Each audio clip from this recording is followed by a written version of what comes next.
Hello दोस्तों, आप लोग कैसे हो। आज हम लेके आए हैं पार्ट 3 इतिहास के वस्तुनिष्ठ और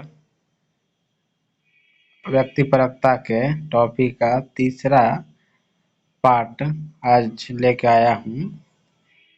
इसमें है 8वां टॉपिक दिया हुआ है इतिहास के सब्जेक्टिविटी एंड ऑब्जेक्टिविटी में 8वां टॉपिक है रचनात्मक स्वरूप।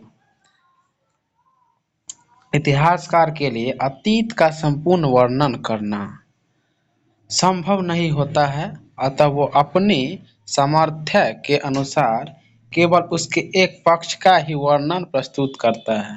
जैसे 1857 की क्रांति जो हुआ था, उसमें विद्रोह घटना, सैनिकों का विद्रोह, स्वतंत्र का पहला संग्राम।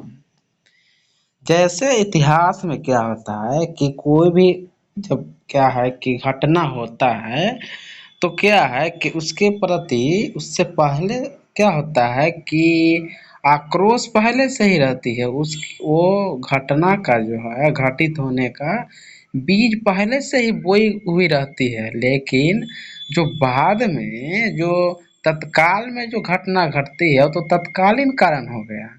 जैसे क्या हुआ कि द्वितीय विश्व युद्ध हुआ था, तो द्वितीय विश्व युद्ध क्यों घटा था? द्वितीय विश्व युद्ध इसलिए घटा था, द्वितीय विश्व युद्ध इसलिए हुआ था, वो पहले से ही तय हो गया था कि द्वितीय विश्व युद्ध होगा।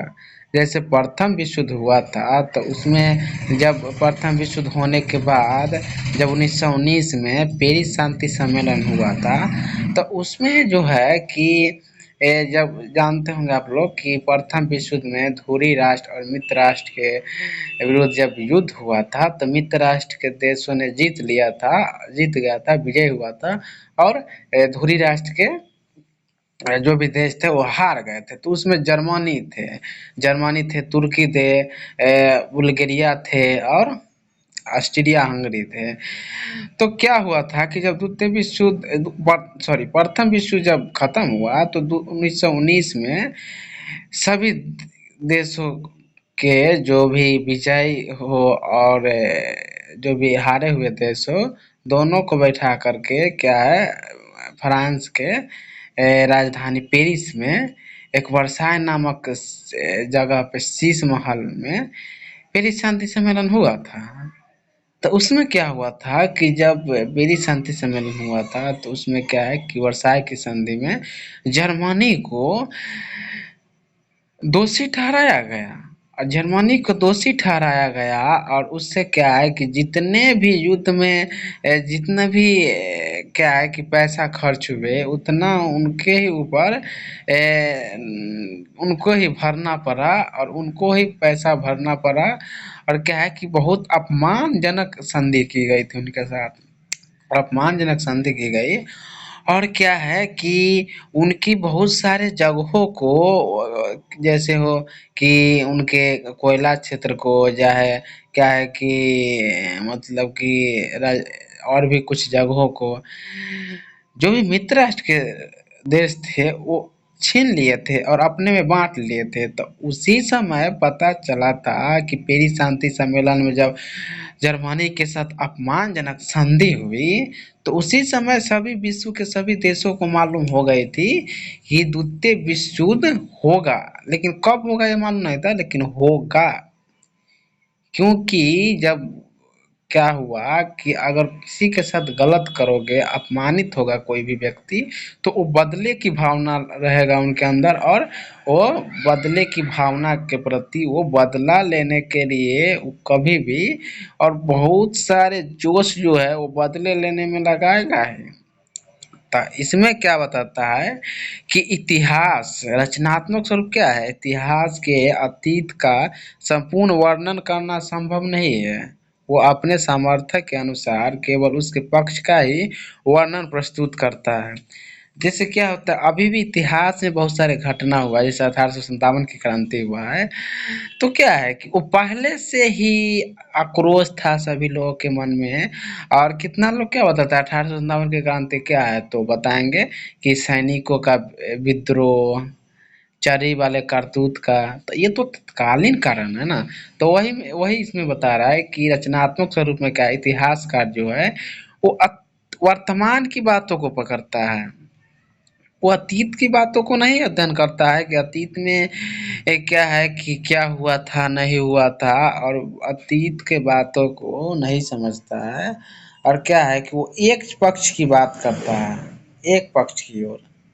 देखिए इतिहास में क्या है कि तभी पूर्ण माना जाएगा जब दोनों पक्ष की बात हो, आलोचना भी हो और क्या है उनके पॉजिटिविटी भी हो। तब कोई भी व्यक्ति हो उसमें दोनों गुण रहता है, नकारात्मक सकारात्मक दोनों पहलू रहता है। तो जैसे मध्यकाल में क्या हुआ था कि मध्यकाल में बहुत सारे रजवाड़ों का उदय हुआ। तो मध्यकाल में क्या हुआ था कि बहुत सारे राजा जो थे उनके दरबार में जो कवि होते थे, तो वो क्या उनके ही पक्ष में कुछ भी अगर वो राजा गलत भी कर रहा है तो उनको सही ठहरा के इतिहास लिखते थे। ऐसा होता था। तो जैसे इसमें दिया है कि 1857 की क्रांति हुई थी, तो 1857 की क्रांति में क्या बताता है तत्कालीन कारण कि विद्रोह, घटना, सैनिकों का विद्रोह, स्वतंत्रता का पहल संग्राम, और इसमें है कि चरी वाले करतूत का कारण थी। तो तत्कालीन कारण है ना, लेकिन कोई भी घटना घटती है तो उसका बीज पहले से ही बोई हुई रहती है। तो चलिए अब अगले टॉपिक पे चलेंगे। अगला टॉपिक है कि भावों की प्रधानता। जो भाव होती है उसकी प्रधानता क्या होगा। इसमें रांके नामक इतिहासकार हुए, इनका मानना है कि इतिहास लेखन अंतर चेतना का विषय है जिसका भाव प्रधान स्वाभाविक है। इतिहास क्या है।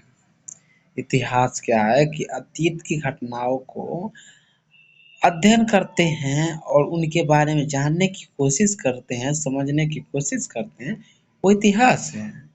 लेकिन क्या है कि हमें अंतर चेतना मतलब क्या है कि जो भी अतीत में घटना घटा है उससे हम क्या है वर्तमान में क्या है कि मतलब कि चेंजेस लाने का कोशिश करते हैं, उससे कुछ सीखने का कोशिश करते हैं।